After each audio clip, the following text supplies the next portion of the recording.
सरसों सत्याग्रह 6 अप्रैल को नई दिल्ली जंतर मंतर पर देश के 101 किसान करेंगे उपवास।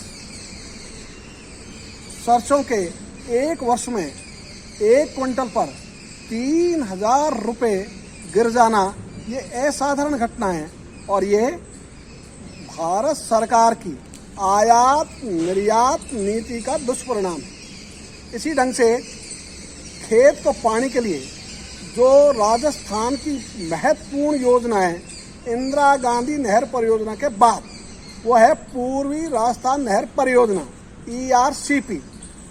उसको राष्ट्रीय परियोजना घोषित करने के साथ ही सिंचाई प्रधान बनाए जावे और जो संपूर्ण जिले हैं उनके जितने भी बांध है, नदी है, उन सबको इनसे जोड़ा जावे।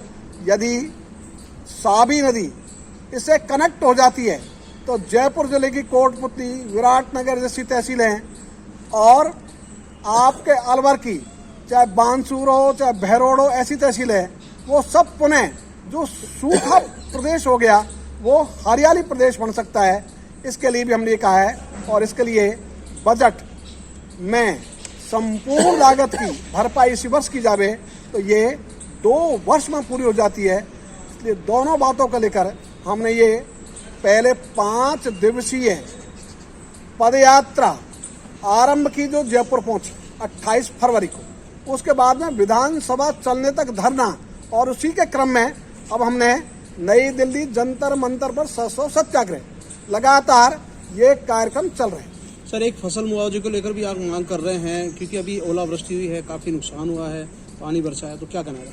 प्रकृति की मार के कारण किसानों की चौपट होती हुई फसलों को देखकर किसान हितप्रभ है।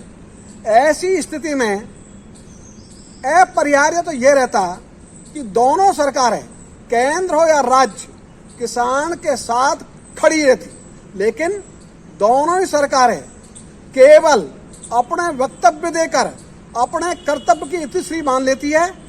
जितना नुकसान उतनी भरपाई के सिद्धांत पर न तो केंद्र ने जो आपदा राहत कोष के नियम है उनमें संशोधन किया, जो खुद केंद्र सरकार की सिफारिश थी 2010 की हुडा कमेटी की कि 1 हेक्टर पर कम से कम 25,000 रुपए की सहायता दी जावे और आज की तारीख में तो वो दी जानी चाहिए 50,000 प्रति हेक्टर मूल सूचकांक से जोड़ने के बाद। वो काम न केंद्र कर रही न राज्य कर रहा। इसलिए दोनों सरकारें जैसे अपने वेतन भत्तों के लिए जब बिल आते हैं लोकसभा में या विधानसभा में तो सारे दल मिलकर ताड़ी बजाकर पास कर देते हैं, तो किसानों के लिए भी यही काम सारे दल मिलकर कर लेना कि वहां भी किसानों के भले के लिए मिलकर ताड़ी बजाओ और किसानों के भले के कानून पास करो।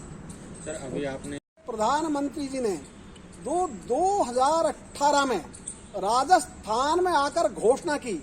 उन्होंने एक काम तो अच्छा किया कि जल शक्ति मंत्रालय बनने के बाद उसकी कमान राजस्थान को ही सौंप दी, लेकिन जिनके हाथ में कमान आई उस योजना को आगे बढ़ाने के लिए इस योजना का मूल स्वरूप बिगाड़ने पर तुले हुए हैं। इस कारण से अटक आ रही है और इसीलिए उन्होंने इस परियोजना को राष्ट्रीय परियोजना घोषित अब तक नहीं किया है। जबकि यदि राष्ट्रीय परियोजना घोषित कर देते तो इस पे विराम लग जाता उनके आरोप प्रत्यारोप पर। और अच्छी बात ही रही कि अभी 2 बांधों पर काम चालू है। एक बांध का काम 75%, दूसरे का काम 45%, वो पूरे हो चुके हैं। इसलिए इसी गति से आगे भी चल रहा है और इस बजट में भी जो बजट के बाद जो आवंटन किया है वित्तीय स्वीकृति का, वो अच्छी दिशा में उठाएगा, अच्छा कदम है, लेकिन वो अपर्याप्त है, अपूर्ण है। इसलिए उसको जो उसकी लागत है लगभग 37,000 करोड़, उसको मीट आउट करने के लिए आगे बढ़े राज्य सरकार इसी वर्ष।